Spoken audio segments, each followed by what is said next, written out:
Vamos agora falar sobre saúde, um tema atual e extremamente relevante. Como os padrões da beleza nas redes sociais têm influenciado a autoimagem, especialmente entre mulheres. E qual o impacto disso na procura por cirurgias plásticas? Pan News Saúde. Por isso a gente fala sobre esse assunto, recebendo aqui no estúdio o Dr. Adel Barque Júnior, cirurgião plástico com mais de 15 anos de experiência e criador de uma técnica da mastopexia multiplanos. Falei certo, doutor? Falou certo. Bom dia, bem-vindo, doutor. Bom dia, João. Obrigado, bom dia aos ouvintes, né, o pessoal também na internet. Um prazer estar aqui podendo conversar com vocês. Doutor, que busca é essa por ser todo mundo igual? Com aquela boca daquele jeito, parece que é padrão obrigatório ter silicone, enfim, é uma busca por um padrão que muitas vezes a própria paciente não atinge ou idealiza porque vê nas redes sociais e quer ser igual. É mais ou menos assim que chega no consultório? Na verdade, a beleza, e se a gente for analisar até a moda, né? Existem tendências que sempre existiram, né? De moda, de padrões de beleza, e com a internet, com as mídias sociais, isso só foi potencializado numa progressão geométrica que a gente realmente, às vezes, começa a perder o controle. Então, ao mesmo tempo que existe a busca por um padrão, a gente vê um movimento também de pessoas, e principalmente de cirurgiões, um grupo de cirurgiões que a gente tem que a obrigação, né? Médicos em geral que trabalham na parte estética, né? A nossa obrigação de limitar e alinhar a expectativa e mostrar para cada pessoa a beleza única que ela tem. E muitas vezes é possível, ou a paciente está tão convicta de que ela quer aquilo que é difícil mudar a leitura de que ela tem sobre uma eventual cirurgia plástica, por exemplo?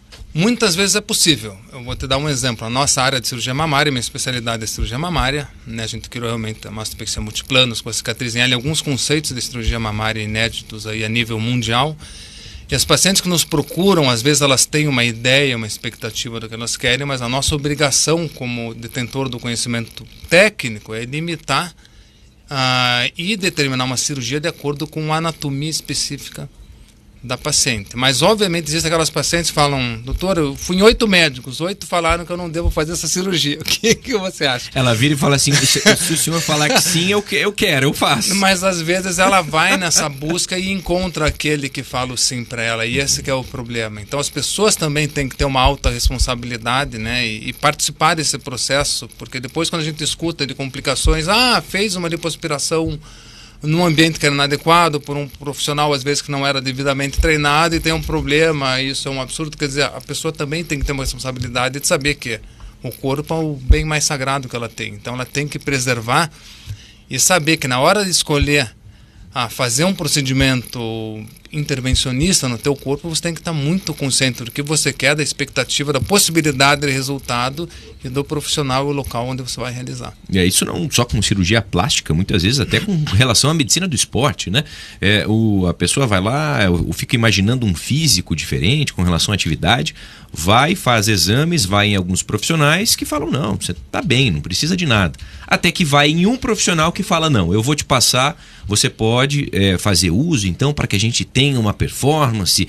Vamos acelerar esse processo. Vamos encurtar. E é aí que mora o perigo, né? Além do que o corpo pode acelerar. Você tocou num assunto muito importante, a parte de medicamentos para emagrecimento, para hipertrofia muscular. Até eu lembro que eu fui no meu nutricionista, ele falou: Adel, quer ficar forte? Vai ter que fazer uma forcinha, né? Tipo, vai pra academia, se alimenta direito, né? E deixa a natureza, né, fazer o ciclo dela. Uma hora a conta chega, né, doutor? Chega para todo mundo.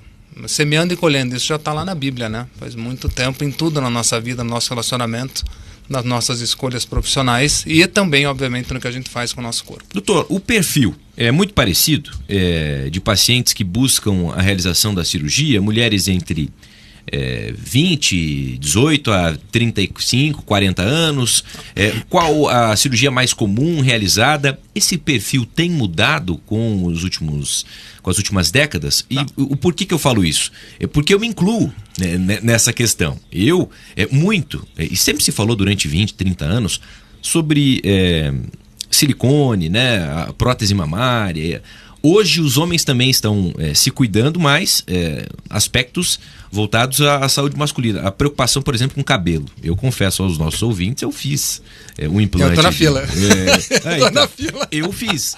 E com amigos médicos, eles comentam, falam, João, o implante capilar, né, ele é o novo implante mamário que as mulheres ainda persistem fazendo. Agora os homens também estão fazendo, também estão se cuidando. Então eu pergunto com relação ao perfil das mulheres, isso mudou, evoluiu? De que maneira tem se comportado ao longo dos anos? Vamos lá, minha realidade é uma realidade um pouco viciada, né? Eu sou especialista em cirurgia mamária e contorno corporal. Então, obviamente, eu recebo um público de mulheres que chegam, meninas na faixa de 16 anos com gigantomastias, por exemplo, mamas muito grandes, a gente tira redução. 600, 700, 1 quilo, 1,5 kg de cada mama, quer dizer, a paciente tem um problema psicológico, tem um problema físico de coluna, tem dor nas costas, tem assaduras, quer dizer, tem um desconforto muito grande. Então essas meninas mais novas a gente opera, passa por aquela fase pré-materna que as pacientes querem aumentar o seio, às vezes tirar uma gordura localizada, e o nosso público principal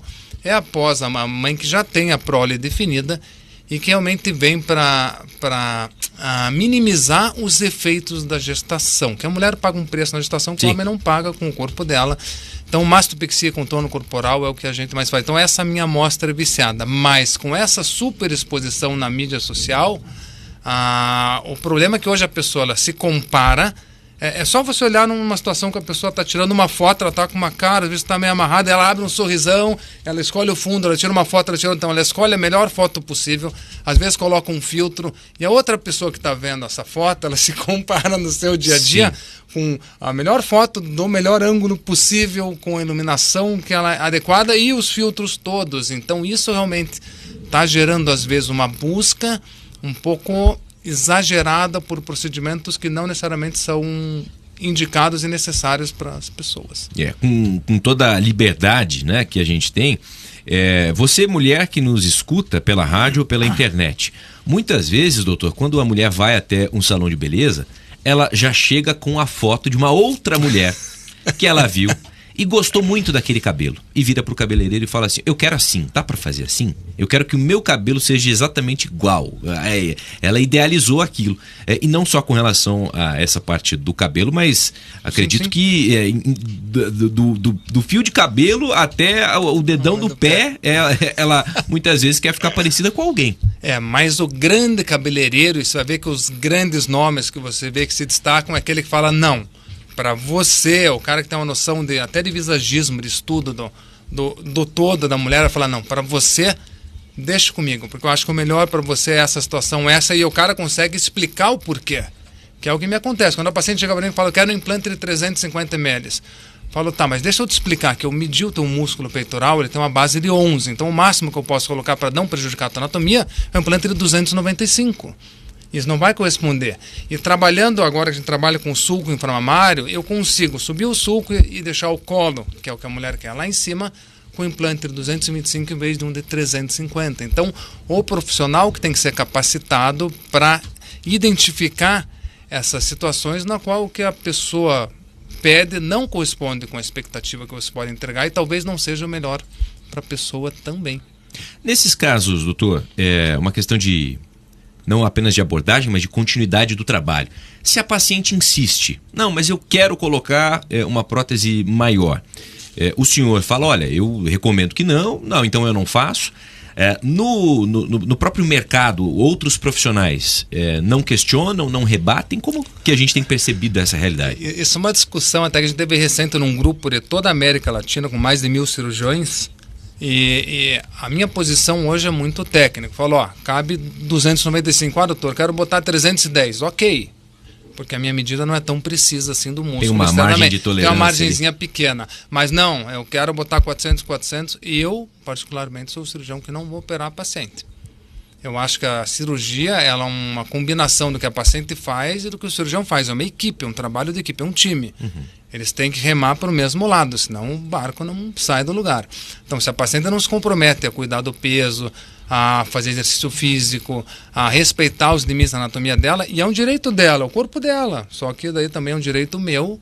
Eu, como profissional, falo, ok, você quer 450, legal, mas eu não sou o teu cirurgião, então. E Digo mais, não quer dizer que eu estou certo.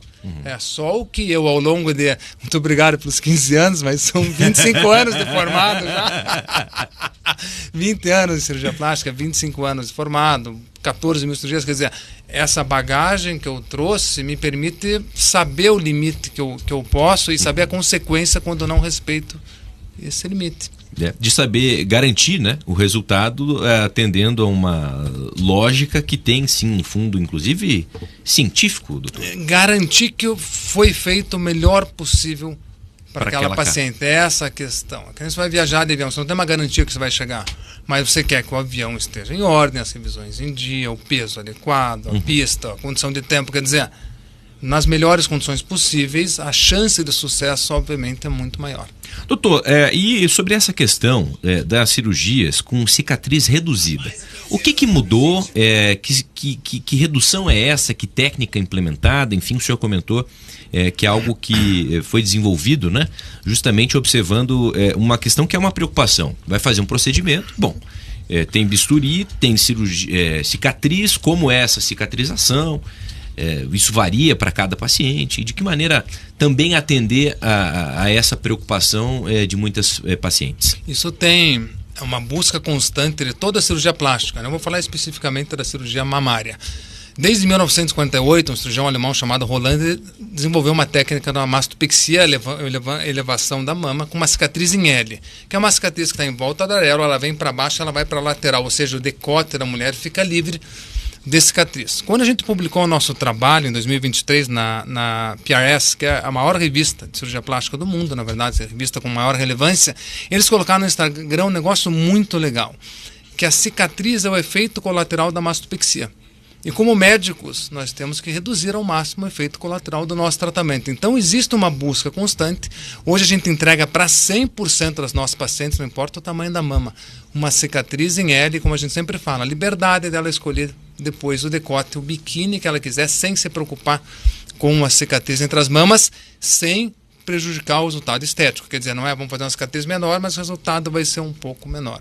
Isso é uma técnica que a gente desenvolveu, que chama-se mastopexia multiplanos em L, que faz parte de um conceito, por isso que ele abrange e consegue atender a todas as mamas, e é a nossa busca incessante. Nós temos um curso em Curitiba, que a gente já treinou mais de 460 cirurgiões em 21 países, e esses cirurgiões estão, com certeza, economizando dezenas de quilômetros de cicatrizes nas pacientes deles. Quando o senhor fala em L, curiosidade, eu sei que há a questão em volta, né, da auréola aqui, há também na axila, são algumas que são tradicionais. Essa em L é o que, doutor? Tá. Quando não existe queda na mama, a mamoplastia é de aumento. A paciente vai colocar um implante mamário. Ela pode escolher uma cicatriz no sulco inframamário, na parte de baixo da mama, em volta da areola ou na axila. São cicatrizes pequenas aí de 3 a 5 centímetros, tá bom?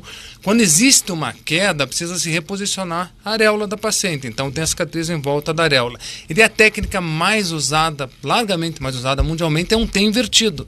Ou seja, vem uma vertical da areola até essa linha de baixo no sulco e uma horizontal, que muitas vezes junta aqui no meio e vai até a parte lateral do tórax.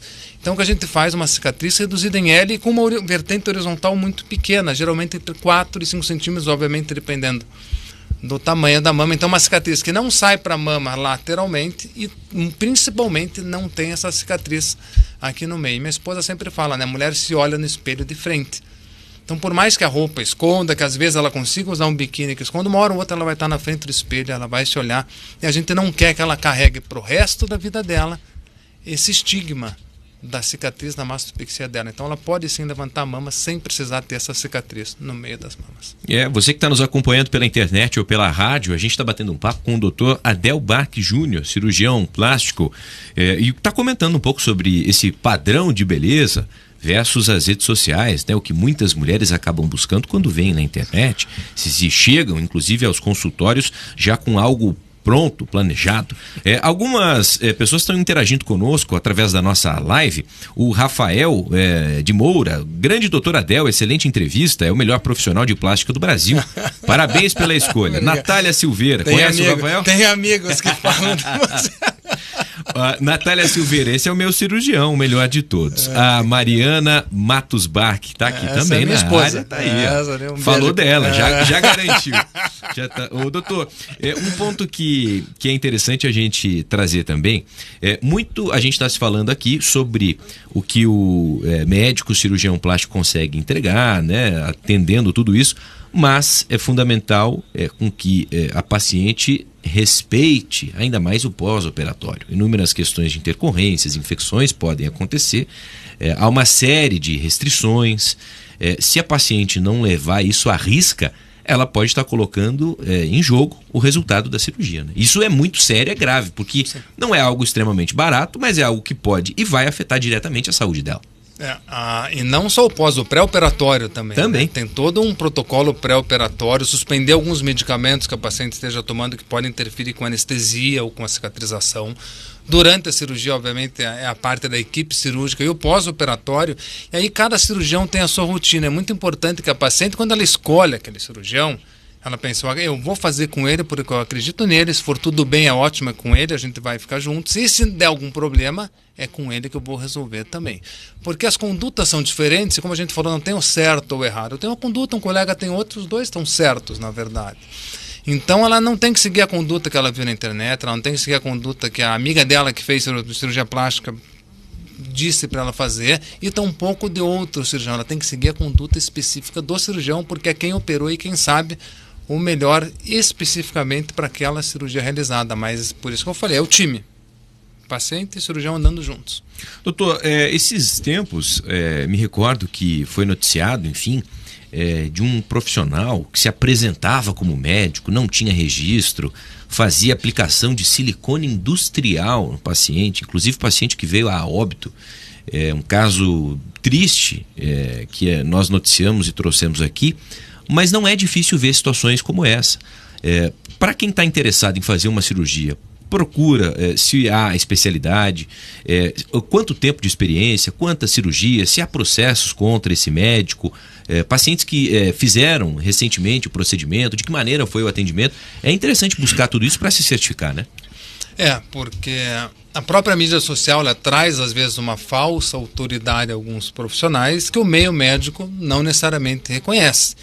Então é importante a paciente, primeiro, a Sociedade Brasileira de Cirurgia Plástica, ela disponibiliza no site dela a lista de todos os cirurgiões certificados. O que é um cirurgião certificado pela Sociedade Brasileira de Cirurgia Plástica? Um cirurgião que fez 6 anos de medicina, 2 anos de cirurgia geral e 3 de plástica no mínimo. Quer dizer, ele 11 anos estudou para aí sim começar a poder operar. Então, quer dizer, ele tem um treinamento. Não quer dizer que a cirurgia vai dar certo, porque ele é membro da Sociedade Brasileira de Cirurgia Plástica, mas obviamente é uma garantia a mais. E realmente tentar conhecer pacientes que operaram, tentar ver se a promessa do cirurgião é compatível com a realidade. O cirurgião que fala, não tem problema, eu não tenho complicação, não vai acontecer nada, não é 100% assim, né? Garantido, tranquilo, nunca tive problema, nunca vi, quer dizer, ou ele nunca operou, ou ele não está conversando exatamente como deveria. Então, eu acho que o cirurgião tem que alertar para os benefícios, tem que alertar para os riscos. Aí a minha linha de pensar, eu acho que não pode aceitar tudo que a paciente deseja. O cirurgião tem que saber que existe um limite e, principalmente, ver se o cirurgião está mais preocupado. Eu cancelo o cirurgia da minha paciente se ela está gripada, está com o exame alterado. Mas eu viajei para fazer a cirurgia hoje. Eu falo, mas não é o melhor para você. Então, a gente não pode fazer. Então, esse tipo de conduta de prezar primeiro a paciente, depois a cirurgia, a equipe, a agenda do cirurgião, o que quer que seja, eu acho que deve ser algo buscado. Então as pessoas têm que também ter essa autorresponsabilidade, uma coparticipação na escolha de com quem elas vão entregar o corpo delas. É uma coisa muito séria. Com certeza. O senhor comentou um número que me chamou a atenção. Quantas cirurgias já, doutor? Um pouco mais de 14 mil cirurgias. É muita coisa. É muita coisa. Chega a ter mais de uma por dia, doutor? Ou não? A gente às vezes faz alguma cirurgia combinada, por exemplo, mastopexia com contorno corporal, abdominoplastia, lipoaspiração, uma cirurgia combinada, assim. Hoje em dia a gente, né, eu já fiz bem mais do que uma por dia por alguns anos na minha vida, mas hoje a gente procura fazer uma cirurgia combinada, ou às vezes uma cirurgia outra menor, mas à medida que a gente vai envelhecendo, a gente tem que poder se dar o capricho de poder estar um tempo a mais com a família e poder entregar um tratamento quase que exclusivo para aquela paciente. Ela é minha paciente do dia, eu vou cuidar só dela, então minha cabeça está focada só nessa cirurgia. Eu acho que isso também contribui para o resultado. Doutor, o senhor já há bastante tempo, né, na área, o senhor comentou, mais de 20 anos, né? Eu fui... Você foi gentil. Gentil. Para compensar que me chamou de senhor quando eu cheguei, uma mão acariciou, outra bate.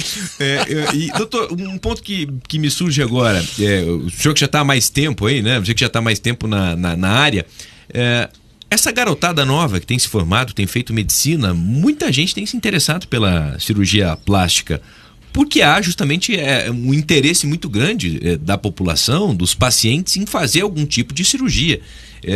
Parece que até algumas especialidades acabaram tendo ou uma fuga ou uma falta de interesse na área médica, porque os futuros ou novos médicos estão querendo também se especializar na área da plástica.